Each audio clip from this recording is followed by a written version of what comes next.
जय हिंद दोस्तों, राम राम, नमस्कार, प्रणाम सभी को। Welcome to my channel government job ideas.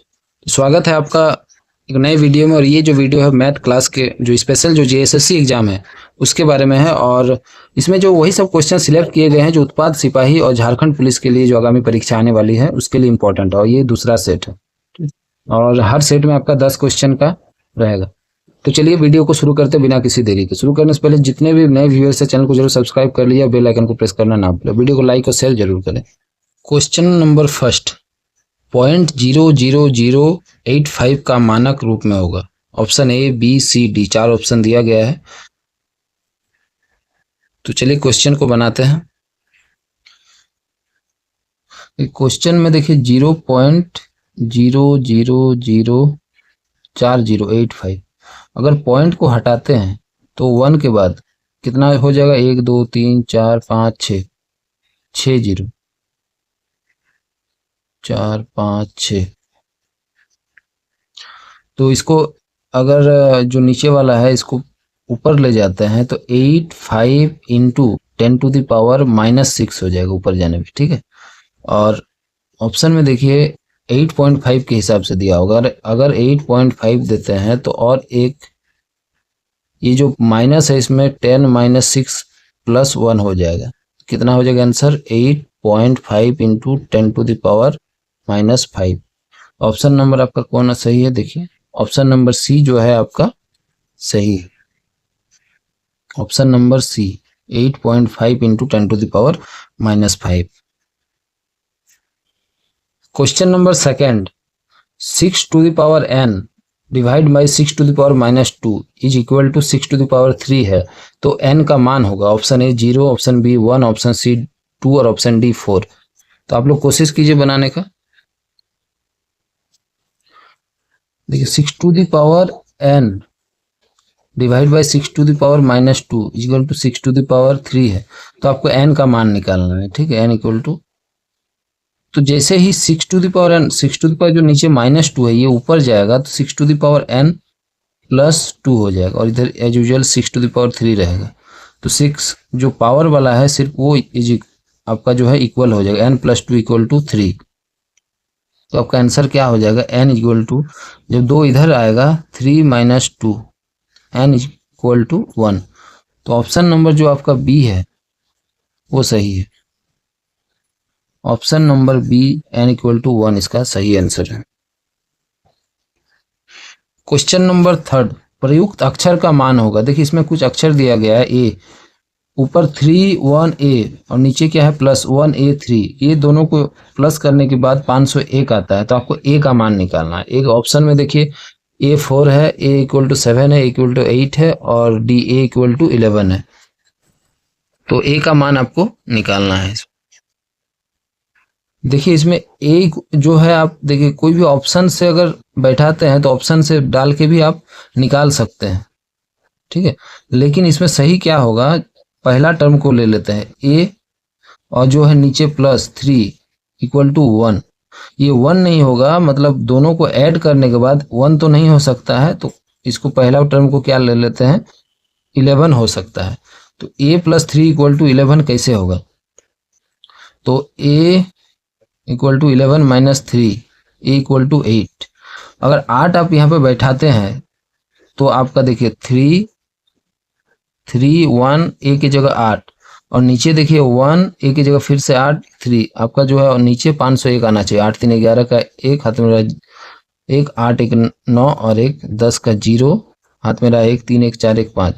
तो जो ऑप्शन नंबर सी है a = 8 आपका सेटिस्फाई होता है। तो आपका आंसर जो है ऑप्शन नंबर सी है। क्वेश्चन नंबर 4, घनाभ की लंबाई a + b, चौड़ाई a + 2 एवं ऊंचाई a - b है। तो आपको घनाभ का आयतन निकालना होगा। ऑप्शन 4 दिया हुआ है। तो सिर्फ ये जो है सिर्फ घनाभ का आयतन का फॉर्मूला से ही निकल जाएगा आपका सिंपल। घनाभ का आयतन का फॉर्मूला क्या होता है, इसको आप लोग नोट कर लीजिए। घनाभ का आयतन लंबाई गुना चौड़ाई गुना ऊंचाई, L × B × H। तो आपका देखिए लंबाई क्या दिया हुआ है, a + b, चौड़ाई जो आपका दिया हुआ है a+2 और ऊंचाई जो दिया हुआ है आपका a-b। तो देखिए a+b और a-b जो है आपका a² - b² होता है, ठीक है। और a+2 उसको ऐसे ही रख दीजिए। अब इसको मल्टीप्लाई कीजिए तो क्या आता है, देखिए a³ + 2a² - ab² - 2b²। तो आप ऑप्शन में देख सकते हैं, ये पहला देखिए a³ + 2a² - ab² - 2b²। तो जो पहला नंबर ऑप्शन है आपका वही सही है। क्वेश्चन नंबर 5, राहुल के पिता की वर्तमान आयु, जो कि राहुल के वर्तमान आयु का 3 गुना है। 5 वर्ष के बाद दोनों की आयु का योग 58 वर्ष हो जाता है। तो राहुल के पिता की वर्तमान आयु आपको निकालना है। 4 ऑप्शन दिए हुए हैं, 36 वर्ष, 46 वर्ष, 56 वर्ष और 66 वर्ष। तो चलिए क्वेश्चन को बनाते हैं। इसमें माना कि जो राहुल है, राहुल का वर्तमान आयु आपको, राहुल का वर्तमान आयु x मान लीजिए। राहुल के पिताजी का जो वर्तमान आयु आप उसको कितना है, राहुल के पिता के राहुल के वर्तमान आयु की 3 गुनी है, 3x। 5 वर्ष के बाद, आफ्टर 5 ईयर्स, 5 वर्ष के बाद राहुल का कितना हो जाएगा, x + 5 और राहुल के पिताजी का कितना हो जाएगा, इसका भी 3x + 5।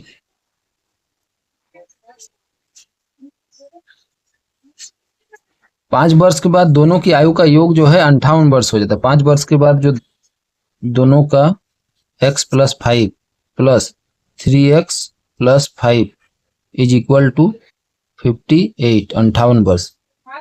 कितना हो गया, 3x और x को जोड़ने से 4x, 5 और 5 10, 10 उधर जाएगा तो 58 - 10 आपका कितना हो जाएगा टोटल 48। तो 4 से इसको डिवाइड करेंगे तो 12, x = 12। तो क्या निकालना है आपको, राहुल के पिता की वर्तमान आयु। तो राहुल के पिता की वर्तमान आयु जो है कितना है, 3x है। फादर का जो है x × 3, मतलब 12 × 3 कितना हो जाएगा आपका 36 ईयर्स। ऑप्शन नंबर ए आपका सही है। क्वेश्चन नंबर 6, दिए गए समांतर चतुर्भुज PQRS का परिमाप, आपको परिमाप निकालना है। ऑप्शन 4 दिए हुए हैं। तो जो समांतर चतुर्भुज है PQRS का आपको परिमाप निकालना है। तो समांतर चतुर्भुज का जो सम्मुख भुजा है बराबर होता है, चाहे PQ = SR होगा, ये जो PQ जो है ये और ये बराबर होगा, और QR और SP बराबर होगा। तो PQ = SR = कितना दिया हुआ है, 11 सेंटीमीटर, और QR = SP = कितना, 8 सेंटीमीटर। तो समांतर चतुर्भुज PQRS का परिमाप आपको निकालना है। तो परिमाप का फॉर्मूला क्या होगा, तो परिमाप मतलब चारों जो परिधि होता है, तो आपको इसमें सिंपल, इसमें कुछ नहीं करना, PQ + QR + PQ + QR + RS + SP, चारों को ऐड कर देना। PQ आपका कितना है, 11 + 8 + 11 + 8। अब इसको ऐड कीजिएगा तो कितना होगा, 11 दूने 22 और 8 दूने 16, 16 और 22 कितना हो गया, 6 2 8 का 8 और बस 2 और 1 3, 38। तो इसका जो परिमाप है, मतलब परिधि जिसको बोलते हैं, 38 सेंटीमीटर। ऑप्शन नंबर जो है आपका सी सही है। क्वेश्चन नंबर 7, दी गई आकृति में जो एंगल x है उसको आपको निकालना है, का मान होगा। तो x जो है देखिए आपका जो है C के बाहरी का ये में है एंगल में, तो उसमें जो एंगल x आपको निकालना है। ऑप्शन दिया हुआ है 35 डिग्री, 40 डिग्री, 30 डिग्री और 45 डिग्री। तो चलिए क्वेश्चन को बनाते हैं। इसमें देखिए जितना है सबका बाहरी एंगल दिया गया है, चाहे A B C D E और F। तो इसका जो बाहरी एंगल सबको लेने से कितना होता है, 360 डिग्री। तो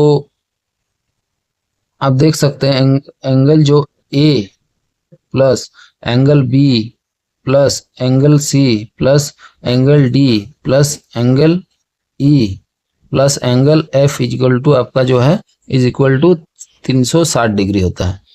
तो एंगल ए जो आपका है 75 दिया हुआ है डिग्री, प्लस बी आपका 80 डिग्री दिया हुआ है, प्लस जो है एंगल सी आपका निकालना है एक्स का वैल्यू निकालना है डी 75 और प्लस 45 प्लस 45 टोटल को आपको ऐड करके 360 में से माइनस कर देने से तो आप जोड़ के देख लीजिए 75 75 150 और 45 45 90 90 और 80 हो गया आपका 170 170 और 75 और 75 150 150 और 170 आपका कितना हो गया 320। तो x equal to 360 degree minus 320 degree equal to 40 degree.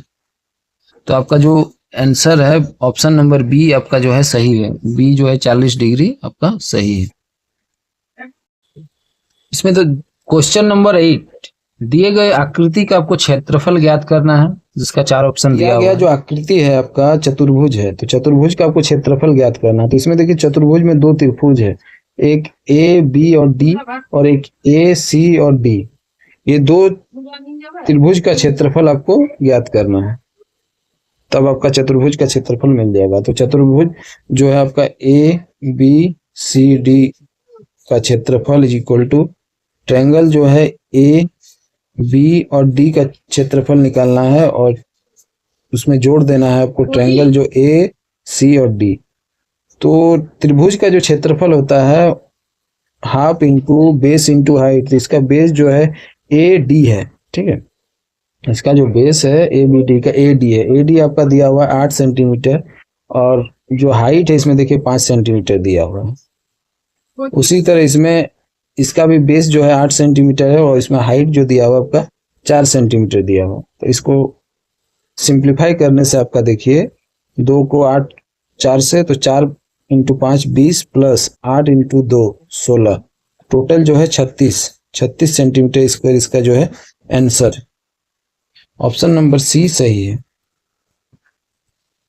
Question number 9 किसी समलंब चतुर्भुज के समांतर भुजाओं का योग 60 सेंटीमीटर है और उनके बीच की जो दूरी है 15 सेंटीमीटर है, तो उसका क्षेत्रफल निकालना होगा।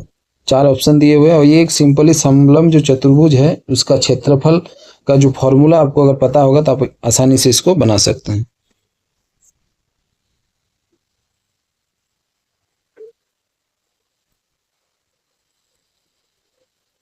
देखिए समलंब जो चतुर्भुज है, समलंब चतुर्भुज का क्षेत्रफल, ठीक है, फॉर्मूला होता है 1/2 इंटू इसका जो हाइट इंटू जो समांतर भुजा है उसका योग a प्लस बी।